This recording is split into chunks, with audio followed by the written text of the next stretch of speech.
अस्सलाम वालेकुम जी, मैं हूं अदील राजा। आप देख रहे हैं मेरा यूट्यूब चैनल।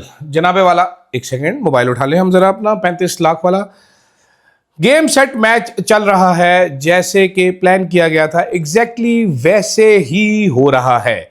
क्या क्या हो रहा है, कैसे हो रहा है, उस पर बात करेंगे। साथ साथ बात करेंगे आज आइन कैसे टूट गया। इसके अलावा मैं बात करना चाहता हूं, IMF हमेशा गरीबों को ही लित्तर क्यों मारता है, अमीरों को क्यों नहीं कुछ कहता। ये भी कोई अजीब सी साइंस है, इस पर भी बात करते हैं। सबसे पहले तो आप सब्सक्राइब जरूर कीजिएगा जनाब, लाइक और शेयर कर दीजिएगा। मुझे फीडबैक पढ़ना बड़ा पसंद है, तो फीडबैक जरूर दे दीजिएगा। बहुत सारे लोग हैं, बहुत शुक्रिया उनका जो रेगुलरली मेरा वीलॉग देख रहे होते हैं, रेगुलर कमेंट करते हैं। पर चाहे मुझे ये भी बताते रहे कि तुझे टेंट करा लेनी चाहिए, नहीं कराऊंगा टेंट तुम्हारे कहने पे भाई। खैर जनाबे वाला, आज KPK असेंबली 9 मुंतखब अरकान ने, चोजन सेलेक्टेड वंस ने ओथ लेना था। कोरम पूरा नहीं हो सका, जिसकी वजह से ये ओथ नहीं एडमिनिस्टर हो सका।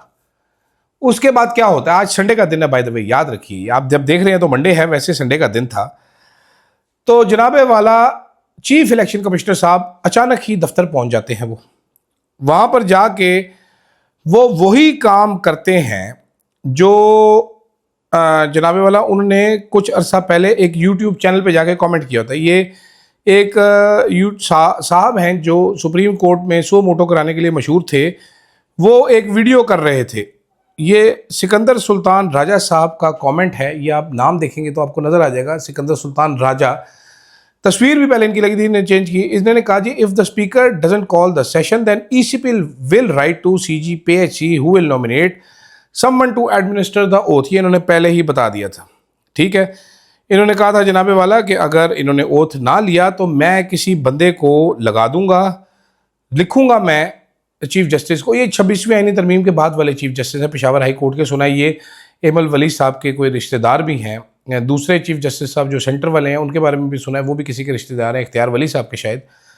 एग्जैक्टली मुझे याद नहीं है उनका। वो भी अभी आपको देख के बता देता हूँ, थोड़ी देर में लिख के रखा हुआ है अपन ने, बल्कि अभी बता देते हैं। छोड़ो, आपने इंतज़ार क्यों करना है, आपको हम फ़ौरन से पहले बताते हैं कि वो किसके रिलेटिव हैं।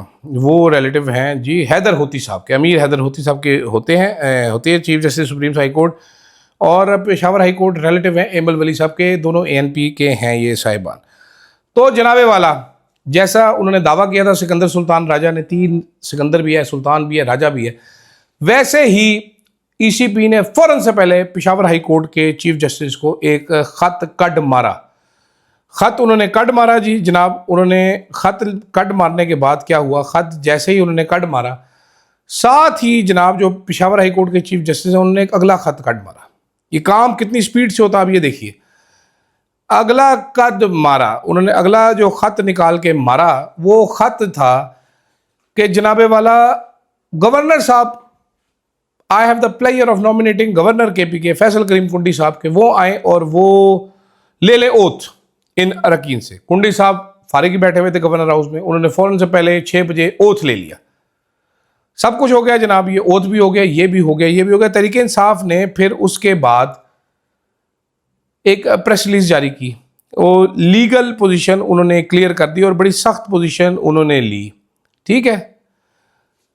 इस चीज में एक और चीज का ओथ है, a person elected to a house shall not sit or vote until he has made before the house oath in the form set out in the 3rd schedule. अब ये 3rd स्केड्यूल के तहत तो ये हुआ नहीं है ओथ, ये ओथ गलत हुआ है, ठीक है। Oath of the office be required, an oath required by to be made by person under the Constitution shall preferably be made in Urdu, in a language where under the Constitution as oath is required to be made before a specified person and for any reason. If it is impracticable for the oath to be made before that person, it may be made before such other person as may be nominated by Chief Justice of High Court और Supreme Court, National Assembly के कहते हैं। किस्सा यहाँ पर यह है कि स्पीकर साहब मौजूद थे। स्पीकर साहब ने ओथ लेने से इनकार भी नहीं किया था। कोरम पूरा नहीं था, इस वजह से उन्होंने हाउस को एडजर्न किया था। तो क्या ये आईनी है, क्या ये गैर आईनी है? ये गैर आईनी है। आज आइन को तोड़ा गया है, आइन को तोड़ के गैर आईनी काम बिल्कुल किया गया है। लेकिन प्रॉब्लम ये है कि इस गैर आईनी काम को अदालतें आईनी बनाएंगी हमारी, क्योंकि 26वीं आईनी तरमीम की। इसके बाद गंडापुर साहब ने सुबह पिटीशन फाइल करने का ऐलान किया इसके खिलाफ, और स्पीकर बाबर सलीम सवाती साहब ने, उन्होंने पिशावर हाई कोर्ट के चीफ जस्टिस के खिलाफ चीफ जस्टिस याहिया अफरीदी को खत लिखे, जो कि बिल्कुल बेबस आदमी। उन्होंने कहा जी पिशावर हाई कोर्ट के चीफ जस्टिस की जानिब से गवर्नर को हलफ लेने की हदायत आईनी इख्तियारात से तजावुज़ है। चीफ जस्टिस ऑफ पाकिस्तान ने इस सिलसिले में ऐलान किया है, हम इस गैर आईनी मुदाखलत के खिलाफ कल सुबह बाकायदा आईनी रिट दायर कर रहे हैं। स्पीकर ने खत में यह भी कहा कि आईनी पाकिस्तान का बुनियादी असूल इख्तियारात की तकसीम है, जिसके तहत रियासत के तीनों सतून अदलिया, मुकन्नना और इंतजामिया अपने अपने दायरे इख्तियार में खुद मुख्तार हो जाते हैं। किसी एक इदारे की जानिब से दूसरे इदारे के दायरे इख्तियार में मुदाखलत ना सिर्फ आईनी तवाज़ुन को बिगाड़ती है बल्कि इदारा जाती वकार को भी नुकसान पहुंचाती है। स्पीकर ने निशानदेही ये भी की है कि पेशावर हाई कोर्ट की जानिब से गवर्नर को बराह रास्त खत लिखकर अरकान असम्बली से हलफ लेने की हदायत देना अदालती दायरा इख्तियार से तजावुज़ है। ये ना तो अदालती फैसला है, ना किसी बाकायदी कार्रवाई का हिस्सा, और ना ही फरीकों को सुने बगैर से यकतरफा हदायत देना आईनी तकाज़ों के मुताबिक है। मालूम नहीं चीफ जस्टिस ने घर बैठे कैसे ये लेटर जारी कर दिया। स्पीकर असम्बली इजलास का बुलाया जाना या मुलतवी किया जाना स्पीकर का आईनी इख्तियार है, जिस पर कोई दूसरा इदारा सवाल नहीं उठा सकता। अगर इसी तरह अदलिया इंतजामी इख्तियार में मुदाखलत करेगी तो ये एक खतरनाक रवायत कायम होगी जो आइंदा दीगर इदारों की खुद मुख्तारी के लिए भी खतरा बन सकती है। उन्होंने ये भी कहा कि किसी भी आईनी रियासत में खतों किताबत के जरिए अदालती फैसले हदायत जारी करना अदालती अमल और कानून की हुक्मरानी का मजाक उड़ाने के मुतरादिफ है। यह अमल दस्तूर पाकिस्तान, जमहूरी इक़्तिदार और पार्लिमानी मकार के यकसर खिलाफ है।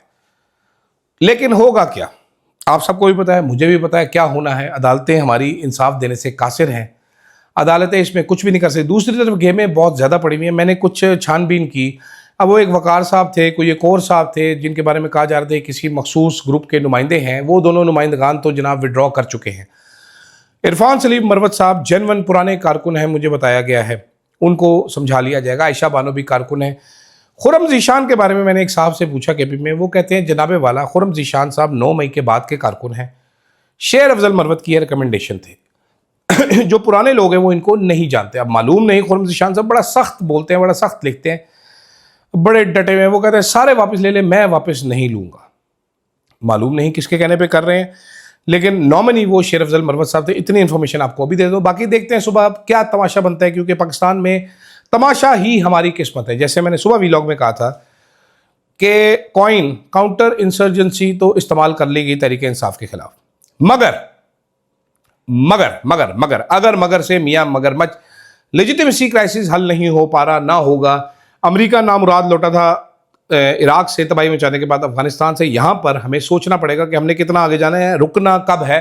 मरी में फैसला हुआ है जनाबे वाला के काबीना की एक्सटेंशन की जाएगी, काबीना को बढ़ा दिया जाएगा, काबीना लंबी कर दी जाएगी। 10 बंदे मजीद, 50 बंदे इधर हैं, 10 बंदे केपी में। सियासी रिश्वत है ये, इसके अलावा कुछ भी नहीं है।